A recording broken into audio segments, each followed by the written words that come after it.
All right, we're back. Apologies on no live stream. I forgot the draft was an hour early tonight. What's going on? It's C4. I was going to stream tonight, but I'm a father of two. My kid's bedtime was literally like 20 minutes ago. So we are right here. The Philadelphia Eagles are on the clock. The pick is actually in, so don't mind me stalling here a little bit. Skip probably like a couple minutes ahead if you want to see the live reaction. Jaquan Brisker went to the Bears at 48. That was probably a little bit of an annoying snipe. And then the Patriots just traded ahead of Philadelphia. And I was thinking maybe they're trying to snipe Nakobe Dean. I know right now Eagles Twitter would absolutely love Nakobe Dean. I would like Nakobe Dean. I don't think to the extent that I would have liked JOK last year in the second round, Jeremiah Owusu-Koroma, who we could have gotten in the second round. We went Landon Dickerson. That kind of worked out so far. I think Nakobe Dean is very interesting. You compare him with Jordan Davis. But I generally just, you look at the Eagles linebacker. I don't think the linebacker is not as big of a need for me, a worry for me, as corner is right now. But you look at the value is still probably at linebacker and not corner. If you go corner, you got Cam Taylor-Britt, Zion McCollum. It was a couple guys, not great guys. But you look at the linebackers, Nakobe Dean's still there. Channing Tindall's still there. But we got the pick here for Philadelphia. They go, George Pickens, my dude, is still there. Do we... I don't know if you could hear the sound. We'll get the live pick. I don't know. Do we go Malik Willis, quarterback factory? Let's see. With the 51st pick in the 2022 NFL Draft, the Philadelphia Eagles select Cam Jurgens, center, Nebraska. Beef Jurgens, the best nickname in the draft, man. I'm starving. I could go for a little beef jerky right.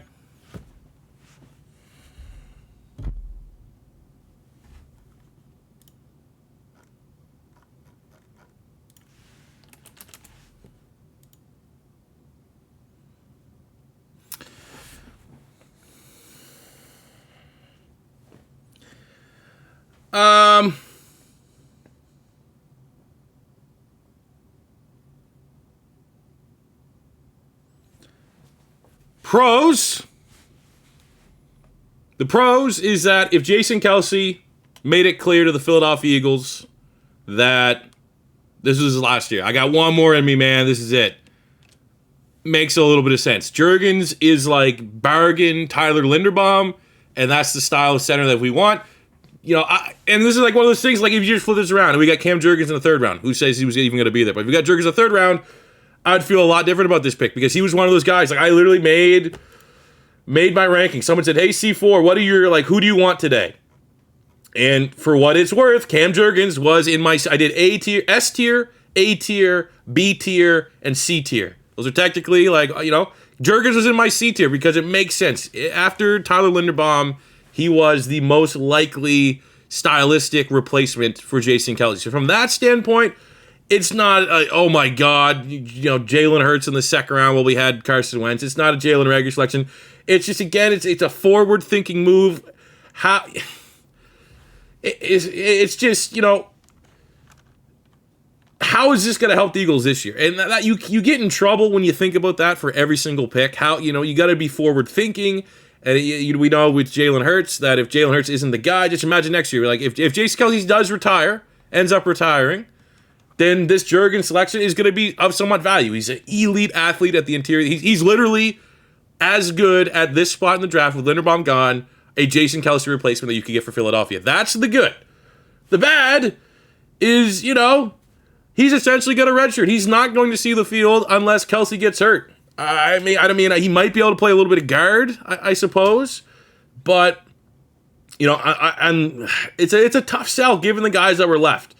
In my S tier, Andrew Booth, Jalen Petrie, George Pickens, Arnold Ebiketie. George Pickens was still left, but that was just wishful thinking because that's with AJ Brown, we probably don't need another asset at wide receiver. It would have just been surplus. Would have been overkill, but a good overkill to have. You can never have enough good wide receivers.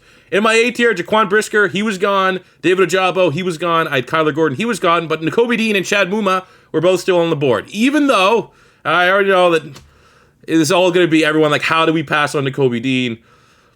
I genuinely just don't think Philly doesn't like their... I think they like their linebackers. I think you look at T.J. Edwards, you get the extension last year. He graded out, he was in the 70s at PFF. He wasn't bad.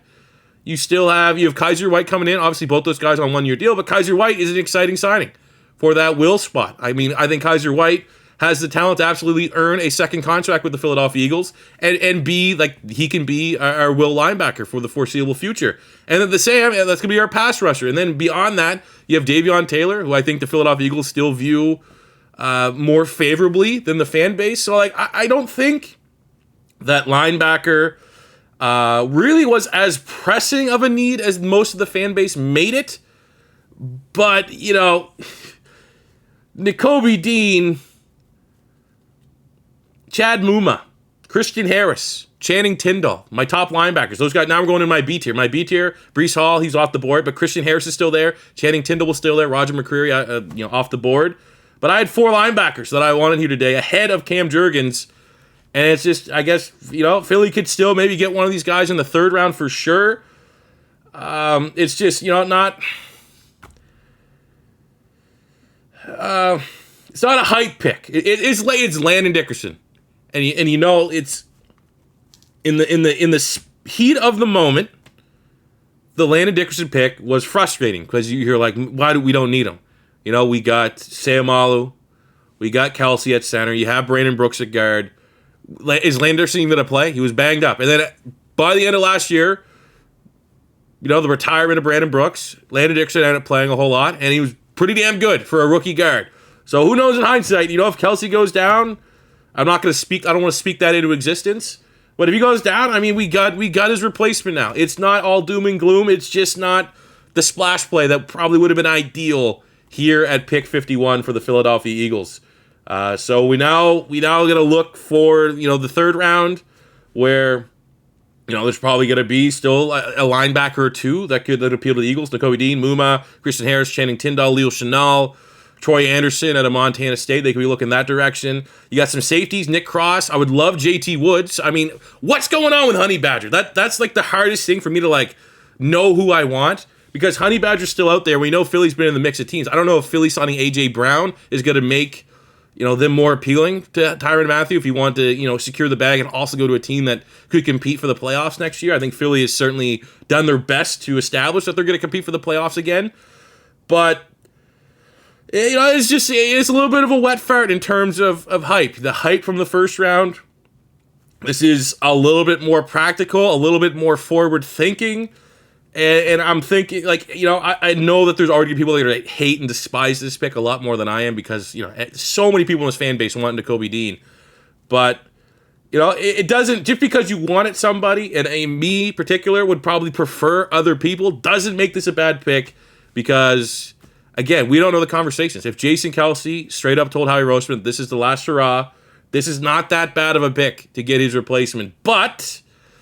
what does that mean now? Does that now mean that we need to hope that this is Jason Kelsey's last year so it makes value of spending a 2nd-round pick on his replacement now? Like, I don't want Kelsey to retire. I want him at the end of this year to be like, yeah, let's go back another one, especially maybe if things don't work with Jalen Hurts and he wants to come back with a new quarterback or yada, yada, yada, yada. Bunch of different scenarios, but, I do feel like there's this weird, for this pick to make a lot of sense right now, is like, well, this better be Kelsey's last year. And I don't want to think like that. I want Kelsey to play forever. I want him to play 2-3 more years. So it just puts the fan base in a weird predicament, and especially coming off the hype of last night, you were just thinking, you get Nakobe Dean, the fan base is going to be at an all-time excitement, and you come and you get the replacement for probably the best legend on the team, and we're all hoping as a fan base that it's not the end. It's just, I don't know, man. It's not, again, the practicality of it long-term, it's not that bad. It's not doom and gloom. It's not an F pick, but it's, it's a C+ that can trend towards a B depending on if and when Cam Jurgens sees the field. So, is what it is, man. Not a bad pick. Just not the pick I don't think a lot of the people in the fan base want to see. So let me know what you guys think about this pick in the comment section below. We'll be back. It's about salad time here. Salad o'clock. We'll be back if the Philly still has that pick in the 3rd round. They might trade out. Who knows? But I might have another reaction there for that 3rd round pick. But let me know. I already know it's going to be about Nakobe Dean or grabbing a linebacker. It is what it is. I think still Jurgens is a solid player. He's a good fit, a good replacement for Kelsey. I just wouldn't have made that selection there. So let me know what you guys think. As always, your first time stopping by, don't be afraid to hit that subscribe button. Smash the like button if you enjoyed. Until next time, it's C4. Say peace out.